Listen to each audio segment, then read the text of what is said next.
Well, good morning, everybody. I know you're thinking you're going to get some Q&A, but sometimes a guest drops into your lap, and sometimes they have limited time, and it didn't make sense to release this as a full episode. So we're going to call this one Coffee with Congressman, I guess. I don't know if it'll be a repeat thing because I don't know that many congressmen, but Representative Ryan Zinke, who actually represents county and district that I live in, happened to be in town, met up at the coffee shop, walked over, had a little chat about government and politics. And yeah, why don't you just go listen so I can stop talking. Coffee with Congressman with Representative Ryan Zinke. Enjoy. Okay, got the red smoke. Gun run, north and south, west of the smoke, west of the smoke. Okay, copy, west of the smoke. I'm looking at danger close now. Come on with it, baby, give it to me, I need it. You're cleared hot. Copy, cleared hot. Here's the only question. How close are we for the political system to be unsalvageable? Because I feel like it's tomorrow. All right. Yeah, from my perspective, look, I've been a congressman twice, 3 times secretary. I haven't seen a problem that's not fixable, all right? It is absolutely fixable, but it's going to take courage. There's a lot of fundamental things we have to change in our government. Trust is probably at the front side of it. Let me ask you a question. So what agency, department, bureau of the United States government do you have full faith and confidence in? IRS. Oh, there you go. All right. there you go. So that was a joke. I know. Big joke. So I don't have full faith and confidence in any department of the government. Well, and when I grew up, I did. Which one did you have the most faith in? Being a former Department of Defense. When I grew up, and remember, I grew up under Reagan, and I thought when the President of the United States talked, particularly Reagan, he was talking to the American people. The division wasn't there, but I trusted it. When the FBI said something, and you and I have friends in the FBI, we trusted them. Well, that trust now is gone, and that's a problem.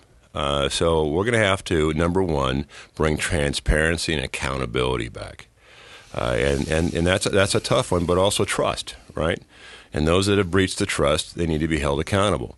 You and I are always held accountable. Someone holds us accountable. And when you're elected, the people do. So I think that's an issue. And we can talk as we go along about financially where we're at. That is fixable as long as we have courage. But the bottom line, I haven't seen anything that's not fixable. It's going to take courage to get at it, though. Do you think that the people who are currently in office would actually be willing to make those changes? So I've never served a day in political office. I would say, actually, if I had thought about your question more, I probably would have answered and said the closest department that I have faith in would have been the DOD. But then I would have had to clarify. I have the utmost faith that the DOD will complete their mission. I am very worried now, though, about the people who are pulling the strings on the course of the DOD and what they're doing to the DOD. Yeah, and I think, case in point, why doesn't America trust the Department of Defense? Let's talk about Afghanistan. First time in my life that we not only abandoned U.S. citizens and left knowingly and willingly U.S. citizens outside the perimeter defend from themselves when, remember, the Taliban at that time were stoning to death the female pilots we trained. They were hanging interpreters, out of the Blackhawks made in America. At that moment, we decided to run, and we locked the gates. We welded the gates shut. So we were lucky to get out of there with 13 deaths, and I'm sorry for those deaths, but it could have been 40,000 in a heartbeat, because you remember Kabul. Kabul is like a bowl, right? Mm-hmm. One runway. All they had to do is one round and disable that runway. No one's getting out of Kabul because we gave up Kandahar. We gave up Bagram, right? Yeah. We didn't have any rotary wing. And you know what the really bad part is? America lied. I mean, the Biden administration lied, and it was a retreat, and it broke confidence not only to the U.S. troops and American public, but our allies don't trust us. And I think that incident rolled into Ukraine. It started a series of events, and we are now at nearing the end, because I don't think Biden's going to get elected. I don't think America's going to stand for it anymore. But I'm seeing people are waking up. I've given up trying to guess what's going to happen in political elections. I consider myself to be a reasonable person, and oftentimes I'm wrong. when it comes to how the elections turn themselves out. But we also could go a step farther back to Iraq, and we could take a look at what we were pitched going into Iraq and then what Iraq actually ended up becoming. And it's our history of decisions when it comes to the implementation of DoD, it's not great. Like, I think Afghanistan, if we had to go to the history books, I think we're going to be judged as a failure on the Iraq war in general, probably, but the departure of Afghanistan for sure. Well, on Iraq is interesting because, I was a Special Forces commander in Iraq in Fallujah in 2004. Right, and that was, we're going to find weapons of mass destruction. I hit the number one chem bio target in Iraq in MOP Level 4. It was an agricultural school. Well, and they, the Iraqis were a little disorganized, so when they said, well, we had chemical weapons, yes, where are they? Well, we don't know. They were actually being very truthful. They didn't know because they didn't have any inventory and stuff got buried. But at the end of the day, I always say, what now? So if you defeat Iraq, what are you going to do about Iran? Because we have emboldened Iran, no doubt. So we've taken that countermeasure away to a degree, and now Iran is much more emboldened. Heck, they're doing maritime operations with Iran, China, and Russia now in the Middle East. That should strike a little attention, but this administration not so much. Knowing what we know about Iraq and what we said that we were going there for and what the war ended up becoming and how we left, would you still support going there? The reason why we went to Iraq was because we were told weapons of mass destruction. I don't think that was the case. It would be tough to prove a case that it was the case. But also, Iraq wasn't exactly the best of characters either. They publicly said they did. Have weapons of mass destruction. They sent, their spies to kill a president. That plot was foiled, and they were a menace. No doubt they were a menace. There's a lot of menaces out there. I was going to say, I can name a few other countries in that region that fit the same criteria that you're talking about. Well, now shift forward to today, Ukraine. So what's the plan? I was not aware that there is one. Well, so we're $130 billion in. And, I grew up with John F. Kennedy that we'd pay any price, bear any burden to make sure the survival of liberty. Absolutely. So there's a compelling case of helping democracy. I'm not sure Ukraine is democracy, but follow that line of reason. We're $130 billion in. So what's the plan?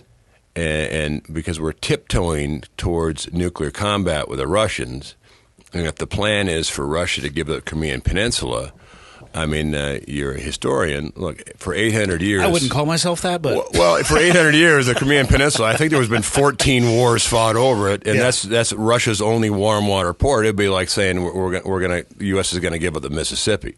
So that's an unrealistic target. It looks like we're giving Ukraine a blank check. I don't like blank checks. So what's the end goal? Where are we going in this thing before we spend any more money, in my opinion, is tell me the plan and where we're going to go. Because right now, just tiptoeing, wandering in, the plan is, defeat or diminish Russia's capability to conduct conventional warfare. I think we're there on that. I think having a defined plan and end state is good if you're ever going to commit American capital through the lens of boots on the ground, but also from a monetary perspective. I mean, how about that's just a baseline requirement before we do anything? Well, the administration, certainly the executive and the Constitution, we give them a lot of leeway, but this is the counterbalance is Congress, power of the purse. Congress needs to step forward and demand, and we are, what's the plan? One is our stockpiles are diminishing. You see, mostly as I think a product of lack of leadership, China's flexing their muscle. And where are we vulnerable to China? Pretty much across the board. Yeah. I think, a SEAL, when he goes to battle, probably has a couple dozen critical mineral requirements, in their thermosites and tritium, et cetera, all critical minerals. And where are they all made? They're made in China. Almost, 93% of the processing is made in China.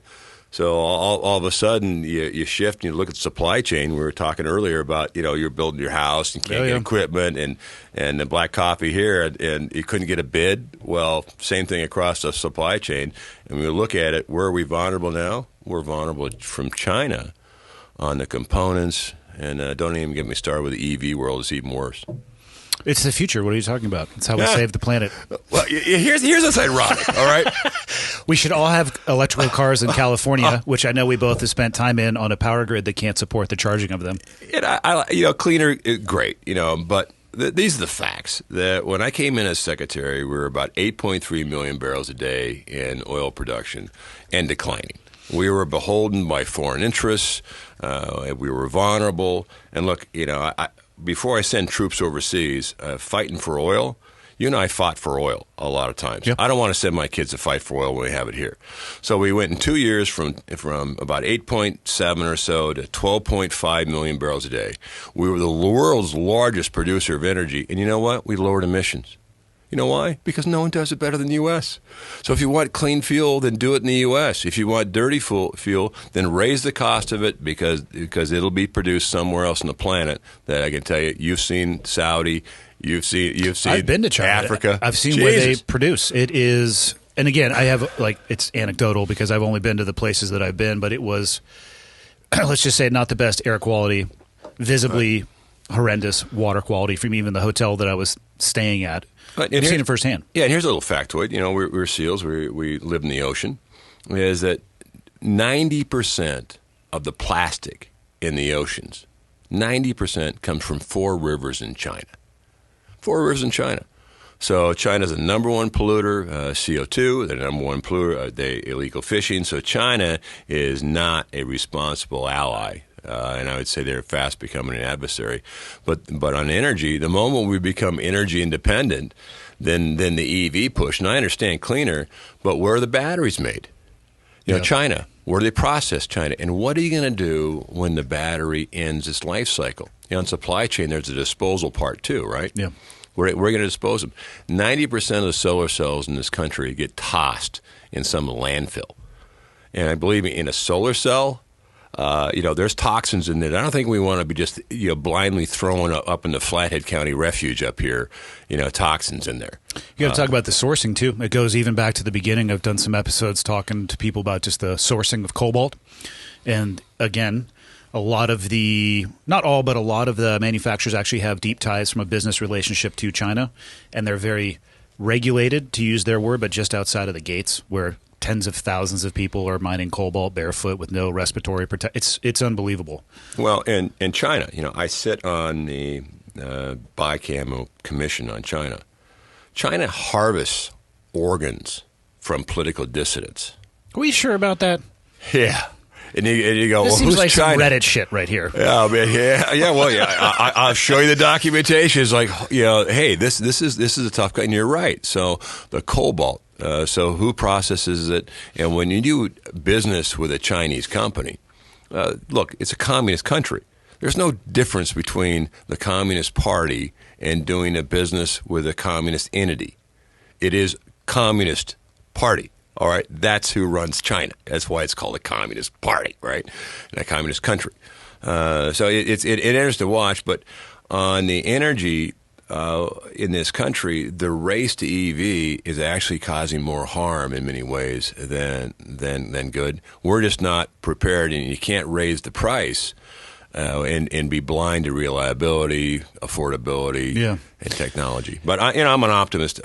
These guys have gone too far. And it may feel nice to ride a Tesla. They're beautifully made, and I actually kind of like the founder. But they feel nice until you think back to what it actually takes to produce the vehicle and the petroleum products that are involved in the source. It's actually the definition of cognitive dissonance. People, it's like they're holding two ideologically different thoughts, and they can't do it. So it's like, I'm saving the planet by being in a Tesla. Don't worry about where the cobalt came from or all the petroleum products required to make this vehicle or the power grid not being able to sustain it. Well, and I think you have to look at supply chain, both production, input and output, and disposal. So you're right. But getting back to where we are as a country. Where would you start to clean up politics? Where to start? King for a day. All right. You have the freaking battle axe of justice. Right. You can carve however you want. I would start out with a little document called the Constitution. You're not allowed to carve that one. Oh, it's 8 pages, and I think we've strayed too far away from our core document. which was, I think, in many ways divine. But I'll give you an example. Appropriations. So we have about a $31 trillion debt. And on the debt, if everyone will bear with me, I kind of explain it, is that with this debt, almost 70%, a little over 70% of the debt, Congress doesn't even vote on each year. That's just gets set aside as automatic spending, called mandated spending, 70%. And then you got a little 30%. And by the way, 30 years ago was just opposite. I was going to say, how did that increase over time? Well, I'll tell you. And so you have a little 30% left, and about half of that's defense, and the next half is probably Veterans Affairs, yeah. and then you're talking about 13%. So this whole thing about debt we went through and these bills was really looking at 13% of the budget. No business in the world can balance their budget on 13% when that 13% is declining, and the big bear is the mandated side, which is Medicare, Medicaid, Social Security, and all those programs are absolutely worth saving, but we better save it because we have 5,000 people entering the rolls on Medicare, is that no one's happy with flexibility, and there's too much bureaucracy, et cetera, et cetera. But I'll go back to the Constitution. Our founding fathers were very clever. And they must have thought it was important because they put it up front in Article 1, Section 9, that no money should be removed from the Treasury unless by consequence of appropriations. So you say, number one, I'd change. I would say we need to appropriate everything and have the courage to do it. But when you don't look at 2/3 of the budget, and we hear these terms about omnibuses and continuing resolutions and mandated and appropriated, it's all in Montana terms, it's all BS, because all those things were put in place so Congress could punt. Let's not talk about Social Security. It's an election year. Let's not talk about Medicare. It's an election year. Well, when are we going to talk about it? We better talk about it now, yeah, because we're $31 trillion in, and our glide slope's not good. So let's fix it. But fixing is where we need people to be upfront, truthful, and you have to have courage. And we have now 5 SEALs in the House of Representatives. We're working on a SEAL in the Senate. We have 3 Green Berets, and we're out recruiting people that I know have the courage. Do you think that service in the military will make somebody more successful or able to operate inside of the political arena? Well, certainly those that I've served with, they serve because they love the country. And there is something that when you give the oath to defend the Constitution against all enemies, both foreign and domestic, that doesn't end when you leave the service. Yeah. That's a lifetime, and it's a lifetime choice. And so those that have served, I think our solution is to go back to the Constitution, understand there's going to be diversity of thought, and respect that, respect others. But the Constitution is a framework that we need to all agree upon. And that's certainly that's the heart. And I think most Americans do. But I encourage everyone to, take a moment. It's only 8 pages. Yeah. And read the Constitution and understand division of power. And a tyrant is unchecked power, no matter where it comes from.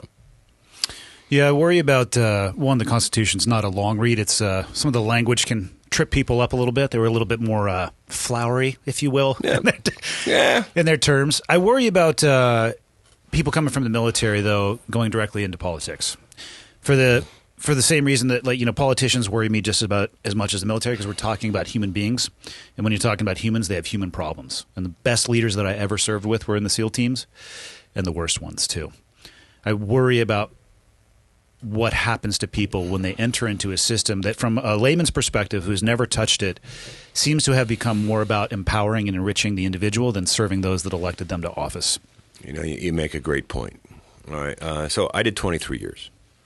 And most of my career in the SEALs was spent trying to understand technology and integrate technology in the battlefield, right? I think we trained harder than the generation today, but the generation today trains plenty hard. We probably trained harder, not smarter. The guys are training, but a big difference is combat time away. I did, I think, 6 combat tours or so, and these guys today, they're just warming up. And so you're right. The modern day warrior also is strapped with a different set of, I'd say, unintended consequences. When you have so many tours that you normalize going over there, that becomes normal. You come back and there's some scar tissue. So in politics, there's some guys that have served that probably have a little scar tissue, but they also understand it. And politics, in my view, from Montana's perspective, is kind of like rowing a boat. A boat has 2 oars, right? Unless it's a kayak. Well, you still got to have two blades, right? You can alternate. Let's go with a boat. Okay. So what if it's a stand-up paddleboard? Then it's just one paddle. Oh, yeah. Well, not to get lost in all that. Right, here we go. So hang with me on this. So a boat has 2 oars, right? And I'll admit I'm the right oar, 100% on the right oar. But I do recognize there's a left oar, right? And it seems to be, as a country, what happens when you only use one oar? Yeah, you go in circles. And it seems like a country, we're going right circle, left circle, but we're not navigating the river very well.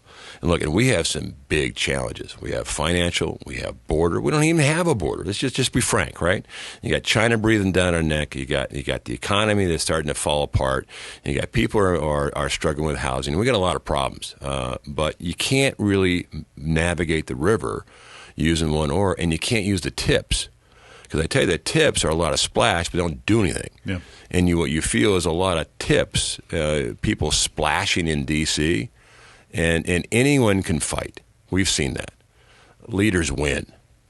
And the leaders is the front line, is everyone's got to step in position and this is a fight that we're going to have to make, but it's not only your congressman, you got to keep your congressman accountable.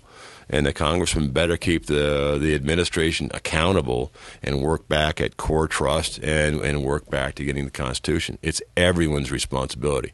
Do you think that they're actually trying to do that in the modern era? Because I feel like each side is just trying to win. Well, certainly, I sit on appropriations. And it's contentious because, in my view, the last 4 years, a lot of the woke movement, they've mandated things to be put in the budget on the taxpayer dollars, right? How permanent are those? Can they be reversed? Well, yes, they can. And what the big battle is in the Hill right now is we're just taking it out. Stay with the boat with the analogy of the boat, right? Yep. They put it on the boat, we're taking it off the boat, all right? I don't think the government should be paying for sex change operations. That's not DOD's mission. We shouldn't be paying for hormone therapy. We shouldn't be paying for nonsense. I mean, unless we got in to stop it, they're going to pay in Philadelphia for the youth Communist Party of Philadelphia. Do you think U.S. taxpayers should be going for that? No. Not right. So we are taking everything out of the boat. There's a lot of, I would say, the core members of Congress today understand their country's in trouble, and they're willing to step up and fix it. There's a lot more bipartisan under the scenes sometimes than the media would like. Yeah.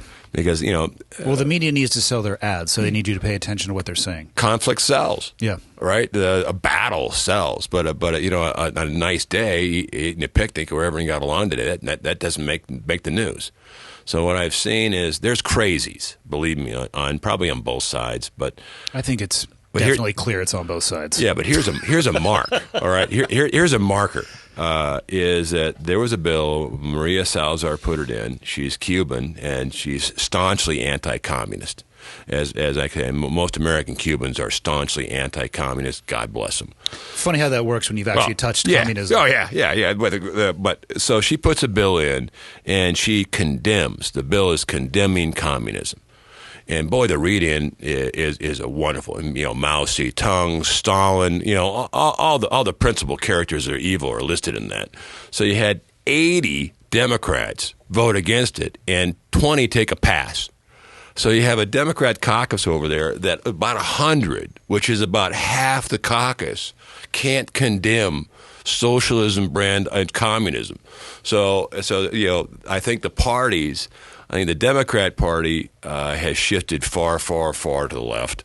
I mean, John F. Kennedy would probably be sick, right? And certainly in my lifetime, even Clinton would be a screaming conservative. Because Clinton, remember, was Social Security, Yep. work, and Clinton actually had some decent policies, personally aside, he had decent policies. But you look at today, as it were if 100 of that caucus is voting for socialism and communism, that's pretty rough.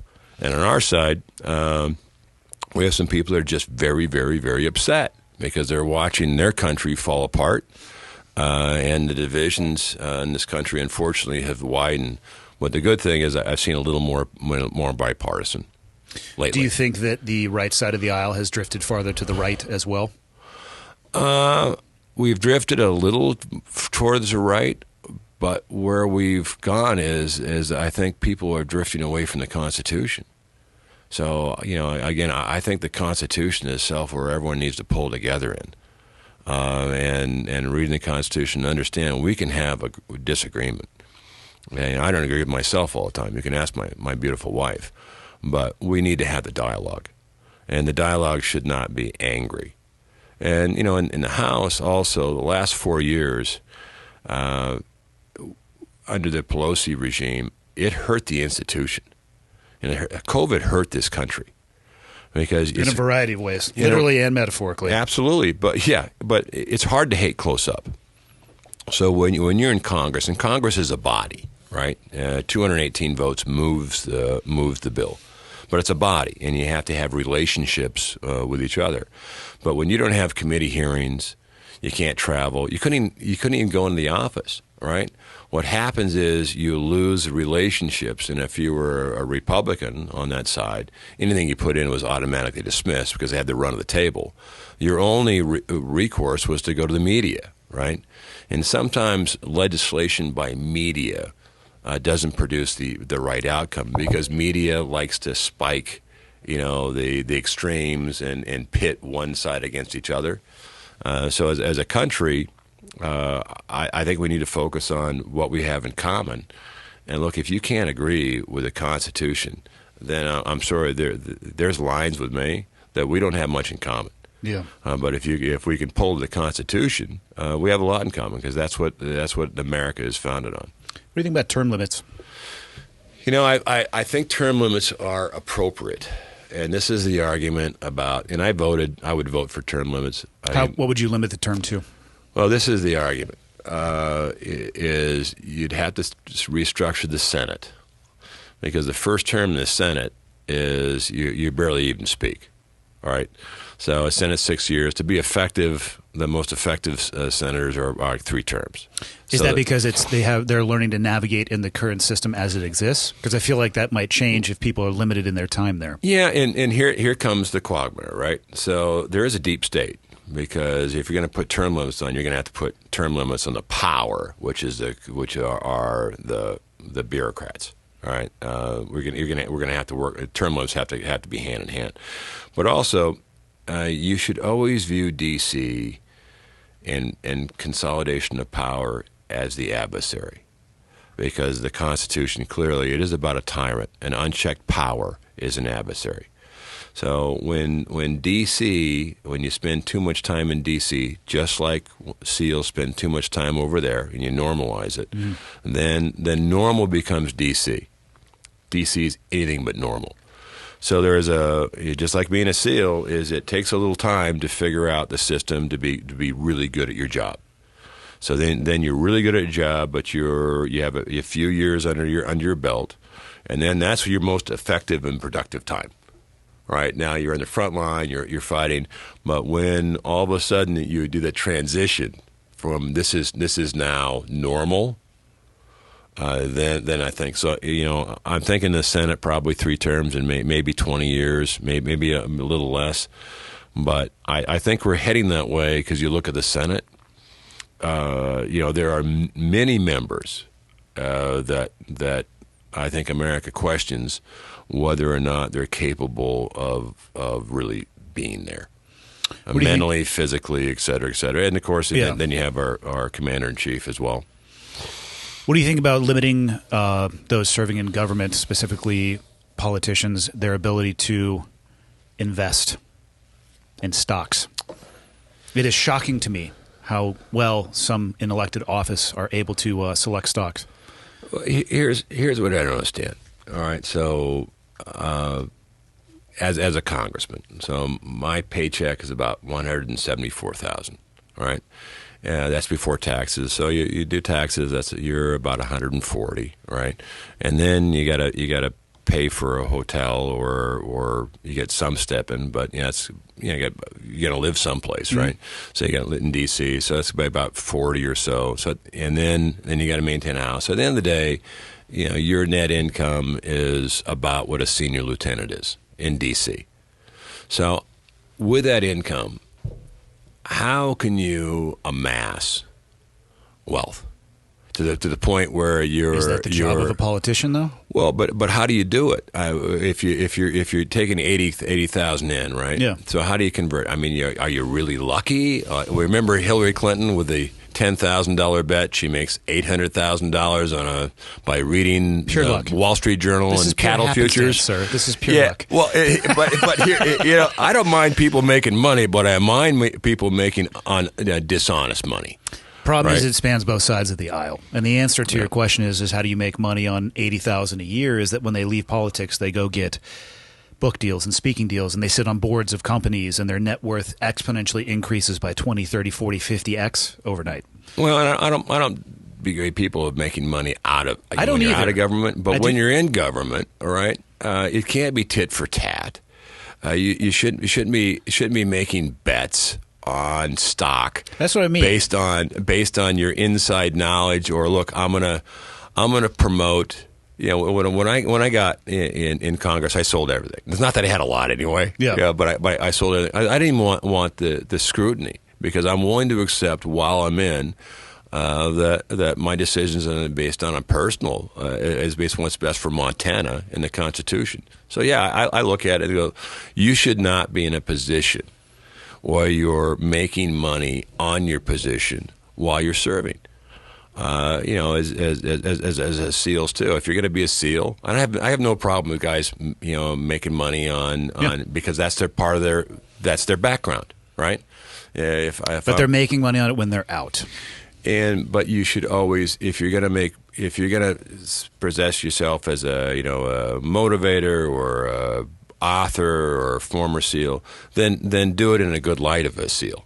And because that's part of your DNA makeup, you earned the trident. It's okay, but don't write something that is untruthful, and if you're going to write something that involves tactics, techniques, and procedures, get it cleared. Yeah, I think that's and make sure what you do, if you're going to promote yourself, then do it where every SEAL family would be happy with it, right? Keep it clean and keep it above board when you're talking about the SEALs. Yeah. And then how do you address their failures while doing all of that? And I've been around, as you know, a long time, and I've seen both the successes and failures. And there's a deep dark side of the SEALs too. I'd say the DoD in general. Special operations, probably the wall locker might be a little deeper. Yeah, and some of it is, look, we press these guys. I think we press them too hard. I think some of these guys get on adrenaline, back and forth, and again we normalize, that side of it. I think, I don't blame the individual a lot of times. I blame leadership for keeping them in, and we've had some problems with guys at senior levels, right? Well, they didn't get to be senior overnight. So where did the leadership came from when they had an LPO or a chief? Or, he didn't get from zero to where he's at overnight. There was a lot of gates along the way. Mm-hmm. So, in the SEALs and the Navy and the service in general, I said, well, how's the E5 doing? You want to know how the SEALs are doing? Ask the E5. Are you staying in? Are you happy? Because the E5, you're starting to think about getting married, thinking about having a family, thinking about those decisions. Where are you in life? And if the E5 is running clean, the force is good. But the E5 is struggling, then you got a whole lot of problems coming down your way because they don't get any better. They don't get any better from E5 to E7. You just get deeper, as you know. Yeah, I think that would be a good, like an 80% temperature check. What the E5 doesn't understand, though, is a lot of the mechanisms behind the scenes that make the sausage. Oh, yeah. And, So their life, although it might be going good or well, it's not the best indication, I think, of the overall community. I will absolutely agree with that. One of my great friends, Matt Alevich, told me when I was at 6, he goes, you officers, you rent your locker. I own mine. And it both false statements, but well, to a degree, he did own his, but he owns his he has a lease. It's not an own. Yeah, but also is that the different segments of when I came in, we had 2 06s, maybe 3 06s, and then I remember our first admiral. I think at the peak, SEALs had like 16 admirals. Probably, yeah. Yeah, probably a little heavy on it. And anytime you have 16 admirals, the politics up on the upper end get a little tight too. So I think having guys focus on being SEALs away from politics is probably good. So in some ways, the chief's locker, God bless you. You don't want to know. Just focus on what you on. Be careful what you ask. That's right. Just focus on being good at demolition and being the best shot. Always, people ask, well, how was combat in Fallujah? I said, well, the good thing is I had really good people around me. I said, well, what about shooting? I said, well, Chief, shoot. Nice shot, Chief. Because we have brilliant people. And the one thing I really have always appreciated about SEALs is it is very competitive, and it's kind of funny. Is that you're just UDT, right? And I said, no, you're just STV. No, you're just a vanilla SEAL. No, you're just an assaulter. No, you're just a special cell guy. No, you're just an advanced special guy. You know what? You're just not me. At the end of the day, we are hyper competitive as a group, and everyone's messed up but me. But assembled in given a task, there's no one better. Because you just know that on a breacher level, they know everything about breaching, right? They've forgotten more about breaching than I know or ever know. But I know who as an officer, I never had to be the best in anything. Yeah, if you were breaching a door, shit had gone horribly wrong. But I was never the best at anything. But I always knew who was, right? Yeah. And the secret to leadership is surround yourself with really, really good people and empower them. Unfortunately, the environment that we've put these guys in, as you point out, and extending them too long, there comes a lot of consequence to it because it's a high-octane game, and you got to be on. If you're not on, you're going to get yourself or someone next to you killed. Yeah. What are you the most hopeful about in the political spectrum and environment that you are working with? What gives you hope that our system is recoverable? Well, not that it's destroyed, but I don't. I mean, right. Depending on who you ask when the wind is blowing, some might say it's headed for the precipice. Yeah, well, all right. We've been through a lot of battles in our life, right? We have. Well, not every commanding general, as we pointed out, is George S. Patton. Yeah. Right? Because generals don't win wars. It's the front line. And I think America is strong. I think the character of America, we're at risk. There's a lot of nonsense, going on. But I think the core of America is strong. America wants to work. Most people want to show up in the morning, drop the kids off. They want to make sure the school's safe. They want to go about their business, pick the kids up, watch a ball game, and watch a ball game on the weekend without the political bantering, right? So I'm seeing that a lot of people are stepping up and paying attention, which is hopeful. These problems that we have in the country, most of them we made ourselves, quite frankly. We just didn't pay attention. And it's kind of like this. It's kind of like we got on America's bus, right? This bus is red, white, and blue. It's going to take us to the American dream. Everyone's going to have a 3-bedroom, 2-bath house, right? Can we have an eagle up front? Oh, absolutely, Fuck yeah. Absolutely. Probably Budweiser on the back, the old Bud, right? Okay. Budweiser is Budweiser, but you get on the bus, and then we get involved in busy in our lives. We go to work, we're raising kids, we're running businesses, because we just think the bus is fine. And all of a sudden we look out the window, man, we're not even close. And there's no driver, right? So this is what you get when you don't pay attention. So somewhere we lost a driver, so we got to get a map and get about. But we got to pay attention to where we're going and pay attention to what's going on in our country. And I've seen a lot more interest in school boards across of America, what our kids are being taught. And look, if we're off the tracks, it's our fault for getting there. So everyone just do their duty. And my duty at the moment, I sit in the House of Representatives on appropriations. That's my duty at the moment. And you have a duty, and everyone everyone to their stations, we'll be fine. Fair enough. I know you got limited time. What's going on in Montana? What's hitting your wave tops Montana-wise? Well, a lot of what we face in Montana, right, is that most people view Montana through the lens of Yellowstone. I was actually, if you hadn't said that, that's what I was going to say. Yeah, that's true, right? And I go, look, Yellowstone is magnificently acted. It's well written. It's a drama set in Montana. Shot in Park City for the first 3 seasons. Yeah, but Star Wars is a great drama, well acted. It's set in space, right? So it's really not Montana. But a lot of what I face is D.C. has some great idea, but they don't know where it is. I mean, how do you think you can manage the Yellowstone River if you don't know where it is, right? So we have it's a challenge. We have endangered species that need to get off the list, particularly grizzly bears. The science is clear. We have a reservation system that doesn't work in the park that's locking out the locals. We need to look at a transportation system, robust transportation system. Locally in Glacier, locals can't see their park. But yet 90% of the people don't walk more than 100 meters off that trail because most people do the main stem. Yeah. And we can have a great transportation system that allows everyone great access to enjoy the park. We can. That vehicle pass switch has been... I don't pay attention to a lot. It's actually impossible to ignore locals complaining about that one. Well, and they should complain because it's not right. Yellowstone doesn't have that same problem, and each park is different. There's 18 parks across the system that have some sort of transportation system. The key is not to lock people out of the park. Is get a better system so people can enjoy it, right? Mm-hmm. Then of course you have the Flathead Lake. That I'm going to throw that 100% on Bureau of Reclamation.